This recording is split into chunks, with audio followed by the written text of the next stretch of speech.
सभी को नमस्कार। हम देख रहे हैं एसएससी सीजीएल 2023 18/7/2023 के थर्ड शिफ्ट के क्वेश्चन को। पिछले दिन हम लोग कुछ क्वेश्चंस को किए थे, आज कुछ और क्वेश्चंस को करेंगे, देखेंगे बनाने का सही तरीका क्या है, एग्जाम में कैसे बनाए क्वेश्चन को। चलिए शुरू करते हैं। पहला क्वेश्चन मेरे पास है ज्योमेट्री का, ध्यान से समझना है, बहुत आसान क्वेश्चन है। बोला जा रहा है डी और ई ट्रायंगल ए बी सी की भुजाएं ए बी और ए सी पर बिंदु इस प्रकार हैं कि डी ई बी सी के समानांतर है, पैरेलल है। इसका मतलब ये बोला कि अगर मेरे पास कोई एक ट्रायंगल है ए बी सी, तो बोला जा रहा है कहाँ ए बी पर बिंदु कौन सा है, तो यहाँ डी है, और ए सी पर बिंदु कौन सा है, ई है। और बोला गया कि अगर इन दोनों को मिला दें तो ये डी जो है वो BC के पैरेलल है। जैसे ही मालूम चला कि ये जो DE है वो पैरेलल है BC के, तो यहाँ थेल्स थ्योरम अप्लाई होगा। और दूसरी बात, ये ट्रायंगल छोटा सा और ये ट्रायंगल बड़ा सा दोनों एक दूसरे के सिमिलर होंगे। दैट मीन्स हम बोलेंगे कि ट्रायंगल ए बी सी जो है वो सिमिलर है ट्रायंगल ए डी ई के।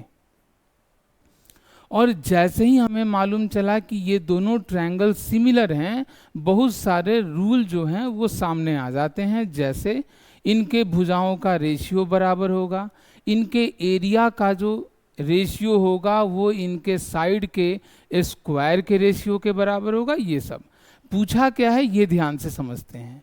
बोला गया AD और DB का रेशियो 7 और 9 है। AD बोल रहा है यहाँ से यहाँ ये 7 है, और D से B ये बोला कि ये 9 है। हमसे पूछा जा रहा है एरिया का रेशियो, किसका किसका, area of triangle DEF and area of triangle CBF। अब ये है कहाँ, पहले ये समझते हैं। अच्छा, कुछ कुछ और पॉइंट दिया हुआ है। CD and BE intersect each other at अब, इन दोनों को और इसको आपस में मिलाया गया है और मिल कहाँ रहा है, F पर। अब ध्यान से देखिए, DEF कहने का मतलब ये ट्रायंगल, और दूसरा CBF ये ट्रायंगल के बीच हम लोगों को रेशियो निकालना है। बहुत अच्छा, ठीक है। तो सबसे पहले अगर बात करेंगे, जैसे ही इन दोनों को हमने मिलाया, ये पैरेलल है, तो पहला ये एंगल आपस में बराबर, ये एंगल आपस में बराबर, और ये एंगल आपस में बराबर। इसका मतलब साफ हुआ कि ये ट्रायंगल और ये ट्रायंगल भी आपस में सिमिलर हैं। तो सिमिलर ट्रायंगल के एरिया के बारे में बात करेंगे तो कॉरेस्पॉन्डिंग साइड के स्क्वायर के बराबर होता है, बस ये ध्यान रखना है। तो अगर ये 7 यूनिट है, छोटा वाला ये 7, तो छोटे वाले ट्रायंगल के बारे में बात करेंगे, इसका भी 7 यूनिट के जैसा वैल्यू होगा। वहीं अगर इसके बारे में बात करेंगे तो बड़े साइड से रिलेट कर रहा है, तो 7 और 9 कितना, 16। इसको बोलेंगे 7 यूनिट का वैल्यू और इसको बोलेंगे 16 यूनिट का वैल्यू। तो अगर रेशियो के बारे में बात किए DEF ये, तो 7 का स्क्वायर मतलब साइड का स्क्वायर, और इसका होगा 16 का स्क्वायर। ये हो गया 7 का स्क्वायर 49 49, और ये 256। आपका आंसर हो जाएगा कौन सा क्वेश्चन, ऑप्शन नंबर 3। तो सिमिलर ट्रायंगल से ये रिलेट करता है, अच्छा क्वेश्चन था। चलिए दूसरे क्वेश्चन पे आते हैं। दूसरा क्वेश्चन नंबर सिस्टम का क्वेश्चन है, आसान सा। बोला जा रहा है किन्हीं दो प्राकृतिक संख्याओं के अंतर का वर्ग। जैसे ही अंतर पहले बोल दिया, मतलब दो चीज को माइनस कर रहे हैं, और इसके स्क्वायर के बारे में, तो ये 324 है। और हमको मालूम है कि 324 18 का स्क्वायर होता है। दैट मीन्स A और B का जो डिफरेंस है वो कितना है, 18 का। अगला बोला जा रहा है इन दोनों का गुणनफल 144 है। इसका मतलब A और B का जो मल्टीप्लीकेशन है वो कितना है, 144 है। हमसे पूछा जा रहा है इन दोनों संख्याओं के वर्गों का। पहले तो दोनों संख्याओं का क्या करेंगे, वर्ग करेंगे, और तब इनका धनात्मक अंतर माइनस करेंगे, तो क्या वैल्यू होगा, पूछा ये जा रहा है। सबसे पहले अगर अलजेब्रिक एक्सप्रेशन में A B C D X Y Z कुछ भी रहे, अगर उसका न्यूमेरिकल वैल्यू समझ में आ जाए तो क्वेश्चन बड़ी आसानी से बन जाएगा। जैसे डायरेक्ट दिख रहा है कि 144 24 गुना 6 से होता है, 24 गुना 6 144, और 24 से 6 घटाएंगे तो कितना हो गया 18। अगर ऐसा है तो हम तुरंत बना सकते हैं, 24 का स्क्वायर 576 और 6 का स्क्वायर 36। इस तरीके से 0 3 और 4 7 और 5, आंसर क्या हो जाएगा तो 540। अगर वैल्यू डायरेक्ट समझ में न आए तो मेरे पास एक ही ऑप्शन है, अगर ए और बी मालूम चल चुका है तो ए प्लस बी भी मालूम कर लेते हैं।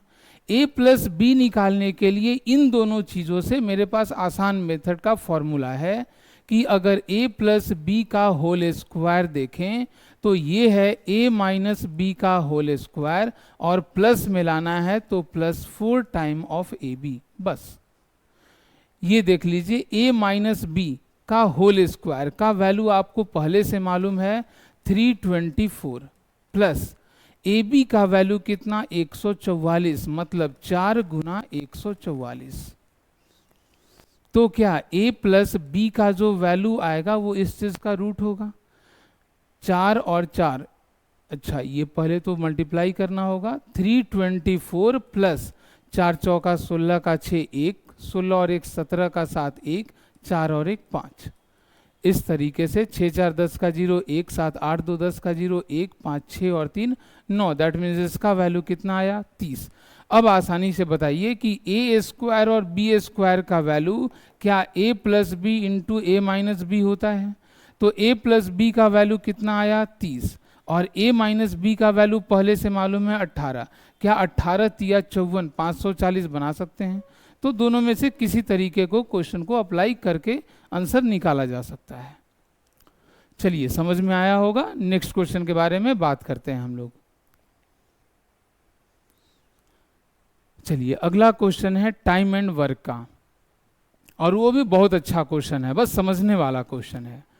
बोला जा रहा है A alone can finish a work in 15 days. A जो है वो अकेले किसी एक काम को 15 दिनों में पूरा खत्म कर देता है। A works only for the first 2 days and last 2 days. अगर बोल रहे हैं कि ये मेरा पूरा काम है तो ए शुरुआत के 2 दिन करता है और लास्ट का 2 दिन करता है, ये कहा गया क्वेश्चन में। साथ ही और क्या कह रहा है, the rest work is done by B. बचा हुआ जो काम बीच का है ये किसने किया, तो बी ने किया। पूछा जा रहा है, आगे बताया गया and the work is completed in 20 days, मतलब ये पूरा काम 20 दिन में खत्म हुआ। तो 2 दिन यहाँ और 2 दिन यहाँ, 4 दिन हो गया, मतलब बी बेसिकली 16 दिन बीच में काम किया, ये दिया हुआ है। पूछा जा रहा है in how many days A and be together can finish the work, मतलब ए और बी अगर दोनों साथ में काम करेगा तो काम कितने दिनों में खत्म हो जाएगा, ये पूछा जा रहा है। ऐसे क्वेश्चन में आप इफिशियंसी जितना जल्दी निकाल लें उतने आसानी से आप क्वेश्चन को बना सकते हैं। जैसे इफिशियंसी, टोटल वर्क के बारे में बात करते हैं तो ये होता है इफिशियंसी इनटू टाइम। बोलिए अगर पूरा काम हो रहा है 15 दिन में ए करता है, 2 और 2 4 दिन किया, इसका मतलब बचा हुआ 11 दिन का काम बचा हुआ है ए का। तो ए 11 दिन में जितना काम करेगा, बी वही काम 16 दिन में कर रहा है। तो बी के बारे में बात करेंगे कि वो कितना दिन में करेगा, 16 दिन में। इसका मतलब ये हुआ कि ए और बी के इफिशियंसी का रेशियो 16 और 11 हो गया। मतलब ए 1 दिन में 16 काम करता है, बी 1 दिन में 11 काम करता है। अब सबसे पहले टोटल काम, ए 15 दिन में पूरा काम करता है। अगर ए 1 दिन में 16 काम किया तो 15 दिन में 15 गुना 16 काम करेगा, ये टोटल काम है। करना किसको है, तो ए और बी को मिलाकर। तो ए और बी, ए का इफिशियंसी 16, बी का 11, दोनों मिलाएंगे तो कितना होगा 27। 27 के इफिशियंसी से काम करेगा, जो आएगा सो आंसर। 5 से कैंसिल हुआ 3 बार में, अच्छा 3 से कटेगा, 3 से 5 बार में, और 3 9 27, 16 पचे ये 80 बटा 9, आंसर कितना आ गया 80 बटा 9, ये थर्ड ऑप्शन। चलिए क्लियर है। नेक्स्ट क्वेश्चन के बारे में बात करते हैं। सिंप्लीफिकेशन का क्वेश्चन है, आसान क्वेश्चन है, बस समझना है। बोर्ड मास रूल याद रहेगा, क्वेश्चन तुरंत बन जाएगा, बहुत बड़ा चीज नहीं है। चलिए ओके देखते हैं। तो सबसे पहले काम करते हैं छोटे ब्रैकेट का। छोटा ब्रैकेट यहाँ है, इसमें भी सबसे पहले काम ऑफ का, देयर आफ्टर डिवाइड का। ऑफ का मतलब सीधा सीधा गुना होता है। 125 को 5 से किए तो 625, दैट मीन्स 5 का पावर 4, और ये भी 5 का पावर 4। डिवाइड करेंगे तो पूरा कट के आंसर कितना आएगा 1, माइनस। इसके बारे में बात करेंगे तो पहले ऑफ का काम, 25 गुने 12 300, और 300 को 30 से भाग करेंगे तो कितना 10, ये कंप्लीट हुआ। प्लस कितना है 25, ये ब्रैकेट यहाँ से यहाँ तक बंद है, और लास्ट में दिया हुआ डिवाइडेड बाई 51, ये हो गया 51।